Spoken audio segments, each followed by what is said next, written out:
मैं इस घर से भाग जाता हूँ एंड भागने के बाद देखते हैं कि क्या करना है। तो वहाँ पे कुछ 3-4 ये लड़के थे जिन्होंने मेरा जीना हराम कर रखा था। मुझे क्या क्या नहीं बोलते थे ये लोग, चिड़ा छक्का, बिग बॉस 6। मैं टीचर्स को कंप्लेंट करता था तो teachers were very nonchalant about it. तो my mom and dad wrote an application to the principal to address all this.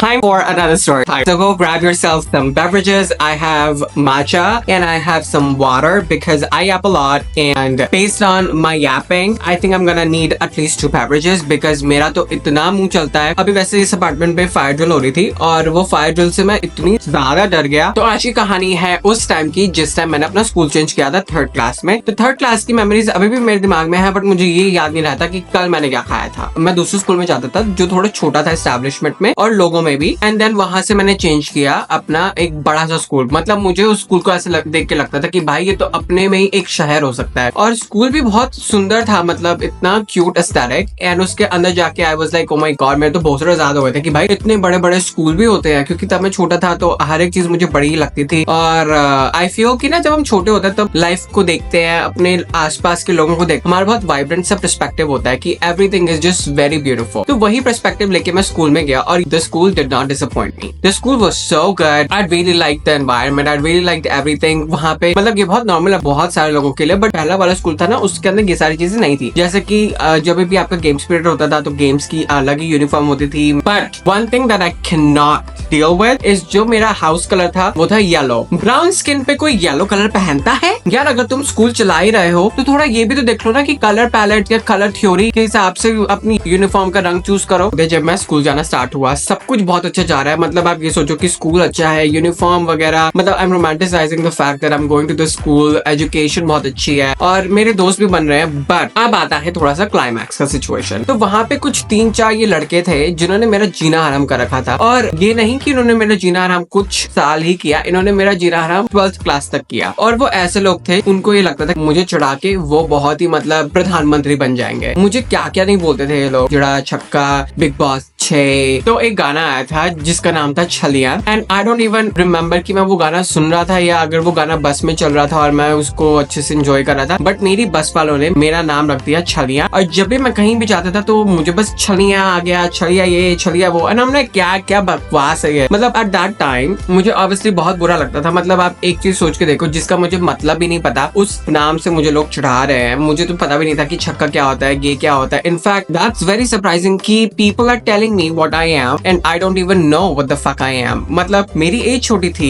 और ये नहीं कि सिर्फ मेरी एज के लोग मुझे चिढ़ा रहे हैं, मेरे से बड़े बड़े भी लोग अपने आप को सोच रहे हैं कि यार इस छोटे से बच्चे को चिढ़ा के बड़ा मजा आएगा, चलो करते हैं। एंड आई डोंट अंडरस्टैंड कि उस टाइम मैं टीचर्स को कंप्लेंट करता था तो teachers were very nonchalant about it. This is what was the problem. मुझे स्कूल जाने का बिल्कुल मन नहीं करता था विद इन मंथ्स कि मैं स्कूल जा रहा हूँ पढ़ने के लिए, मैं स्कूल जा रहा हूँ अपने आप को कुछ बनाने के लिए, कुछ समझने के लिए, अपने आप को कुछ लर्न करने के लिए, और वहां पे मेरे साथ ऐसा सब कुछ हो रहा है। मतलब स्कूल मंदिर है बहुत लोगों के लिए, बट मेरे लिए वो बहुत ही ट्रॉमेटाइजिंग फेज था मेरे लाइफ में, जहाँ पे लोग मुझे कॉन्स्टेंटली ये याद दिलाते थे कि आई एम डिफरेंट। जबकि हर इंसान अपने ही वेज में बहुत डिफरेंट है। कुछ लोग बहुत ज्यादा गोरे होते हैं, कुछ लोग नहीं होते, कुछ लोगों के बाल स्ट्रेट होते हैं, कुछ लोगों के बाल स्ट्रेट नहीं होते, कुछ लोग बहुत लंबे होते हैं, कुछ लोग बहुत लंबे नहीं होते, कुछ लोगों को इंग्लिश आती है, कुछ लोगों को हिंदी के साथ साथ बंगाली आती है। कुछ लोग उस चीज को मुद्दा बना के लोग दूसरों को चिढ़ाते हैं। One thing I don't get, उस टाइम भी मुझे समझ नहीं आती थी और आज भी मुझे ये समझ नहीं आता कि हम मतलब गे लोगों से लोगों को तकलीफ क्या है। एनीवेज, हम तो अपनी लेन में हैं, we are enjoying with our friends, family and people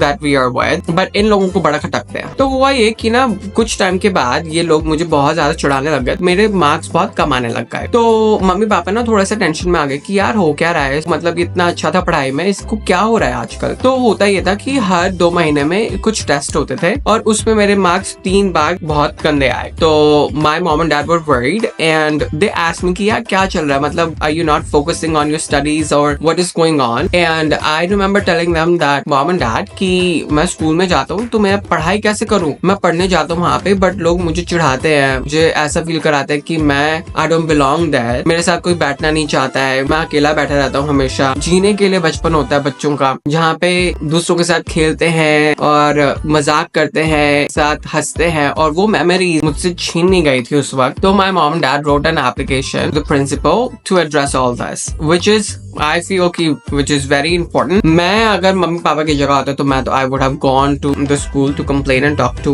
the principal about it, but I think my parents did what they thought was the best and my parents were both working as well, तो उनको इतना time ही नहीं था कि वो जाए और बात करें। मतलब मेरे भी बहुत सारे साथ थे, मतलब I was very happy and excited to put in this application, क्योंकि था तो मैं भी बच्चा है, मुझे भी ये लग रहा था कि चलो इन्होंने मेरा इतना ज्यादा जीना हराम कर रखा है, एप्लीकेशन दूंगा तो इनको भी सजा मिलेगी, because at the end of the day झूठ के ऊपर सच की जीत होती है एंड यू वॉच मूवीज और उसी पे इतना ज्यादा फंडामेंटली वी आर डिपेंडेंट, हमेशा सच की जीत होती है and in all honesty I am the one जिसकी कोई गलती नहीं है। तो एनीवेज हुआ ये कि भाई मैंने एप्लीकेशन के बारे में अपने फ्रेंड्स को बताया और ये चीज जैसे जंगल में आग फैलती है वैसे फैल गई पूरी की पूरी क्लास में कि आज मैं एप्लीकेशन लेकर आया हूँ इन बच्चों के नाम से। तो ये सारे के सारे बच्चे इन्होंने तो रंग रूप व्यवहार सब ऐसे चेंज किया जैसे यही वो रंग बदलने वाले चिपकली हो। एनीवेज तो हुआ ये कि भाई इन्होंने एक एक करके मेरे पास आया एंड दे वर लाइक यार I am very sorry, please don't do this, what do you want वगैरह वगैरह, अगर तू हमसे बोल रहा है कि हम सॉरी बोले तुझे तो हम करेंगे। तो I was like okay cool, now look how the tables have turned, so I was like yeah sure go apologise and they did and I was very happy. But मेरे से तो कोई पंगा लेता है, मुझे तो बचपन से ये है कि भाई मैं तो जाने नहीं दूंगा, but I always look at pros and cons, I always calculate my step. और मैंने उनसे माफी मंगवाई because I wanted to show them that you are wrong even though you are not realising कि तुम गलत हो, तुम बस ये डर के मारे तुम मुझसे अपोलोजाइज करो, but I wanted to show and I wanted to make an example out of it in front of everyone. I fully intended कि मैं नहीं दूंगा एप्लीकेशन, तो मैं उस दिन घर ले गया एप्लीकेशन, बट अगले दिन उनका वापस से ही वही चालू हो गया एंड आई एम लाइक क्या ये क्या बदतमीजी है, क्या बकवास है, मतलब I don't get it and I am so over it. अगले दिन जब मैंने ये नोटिस किया तो आई वाज लाइक ठीक है भाई, अगर तुम चेंज नहीं होगे तो मेरे अंदर भी तुम्हारा कोई एम्पैथी नहीं है, मैं ऐसा इंसान नहीं हूँ कि भाई तुम ऐसा बुरा करते जाओ और आई विल बी लाइक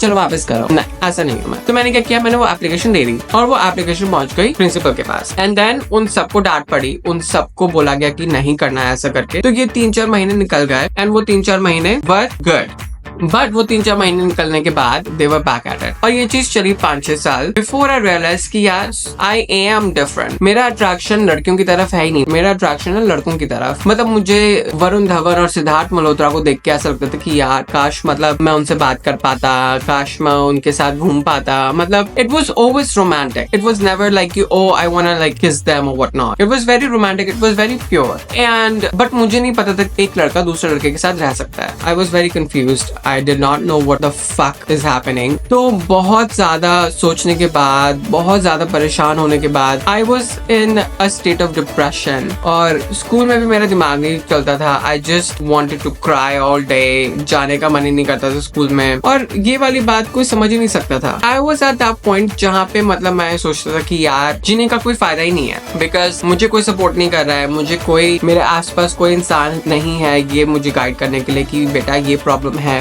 तो ऐसे सॉल्व करो। इसके बारे में कोई बात नहीं करता था कि भाई अगर आप डिफरेंट हो। आज के टाइम पे लोग बोलते हैं कि हाँ sex education is good, but मैं तो बड़ा हो गया हूँ, उस टाइम तो नहीं था, उस टाइम तो कुछ भी नहीं था, उस टाइम सिर्फ रिप्रोडक्शन था और मुझे पता ही नहीं था कि यार मैं क्या हूँ। It was very confusing to say the least and it was very painful, but मुझे नहीं पता था कि मेरे मॉम एंड डैड एक्सेप्ट करेंगे या नहीं। तो आई वॉज लाइक ठीक है मैं इस घर से भाग जाता हूँ एंड भागने के बाद देखते हैं कि क्या करना है। मैं उस वक्त 9th क्लास में होऊंगा एंड मैंने एक लेटर लिखा मम्मी पापा को कि भाई आई एम गे, कि भाई मेरा अट्रैक्शन लड़कियों की तरफ नहीं है, मेरा अट्रैक्शन लड़कों की तरफ है एंड और मुझे समझ नहीं आ रहा कि मैं क्या करूं। तो मैं अपने घर से वो लेटर लिख के चला गया। मम्मी सो रही थी तो मम्मी ने उस टाइम पढ़ा नहीं, तो मैं वो लेटर लिख के अपने एक फ्रेंड के पास गया जो मेरे दूसरे स्कूल में था और इस फ्रेंड को मैंने बोला कि यार can I stay with you for a little while and obviously यार वो भी मेरी एज का था तो वो ही वाज लाइक कि I don't think that's a good idea, I think you should go back home and you should talk to your family and I think and that was very important. इस पूरी situation में कोई मेरी as का मुझे ये चीज बोल रहा है। I went to my dad जो मेरी दादी के घर पे थे तब और मेरी दादी के घर मेरे घर से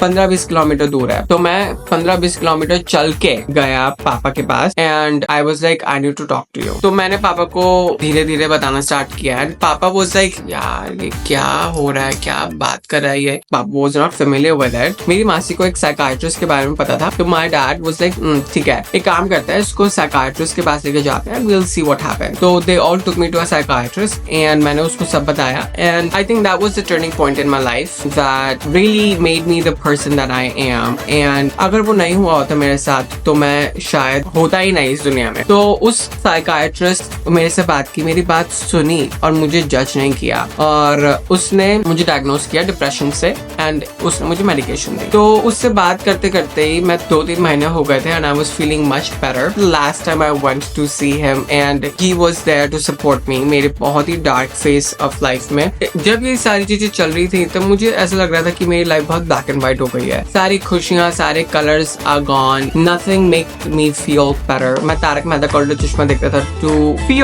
something, to feel happy because I wasn't getting the happiness that I wanted to experience, the I wanted to feel. वो मुझे नहीं मिल रहा था. तो उसके बाद मैंने आपको एक्सेप्ट किया the way I am and बस वहां से थोड़ी लाइफ इजी हो गई. मैं ये कहानी इसलिए आपके साथ शेयर कर रहा हूँ बिकॉज अगर मेरे जैसा कोई भी इंसान इस दुनिया में ये वीडियो देख रहा है एंड वो डिप्रेस्ड है, तो let me tell you, I want you to feel कि you belong in this world, you belong where you are. And अगर तुम्हारे आसपास ज्यादा सपोर्ट नहीं है तो अभी नहीं तो कल जरूर तुम्हें कुछ ऐसे लोग मिलेंगे जिनको तुम अपनी फैमिली बोल सकते हो, जो तुम्हें वैसे ही सपोर्ट करेंगे जैसे तुम चाहते हो. And keep watching my videos and support me. Comment down below this emoji if you watch this video till the end. और ऐसा ही स्टोरी टाइम मैं अगले हफ्ते भी डालूंगा जिसमें मैं थोड़ा सा ज्यादा डिटेल में बात करूंगा my journey as a gay man. तो सब्सक्राइब कर दो एंड बेल आइकन भी क्लिक कर दो ताकि मेरी जो नेक्स्ट अपलोड है वो तुम देख सको. और अगर तुम्हें और भी गे रिलेटेड स्किट्स और कॉमेडी स्किट्स देखनी है तो वो मेरे इंस्टाग्राम पे है, लिंक नीचे है.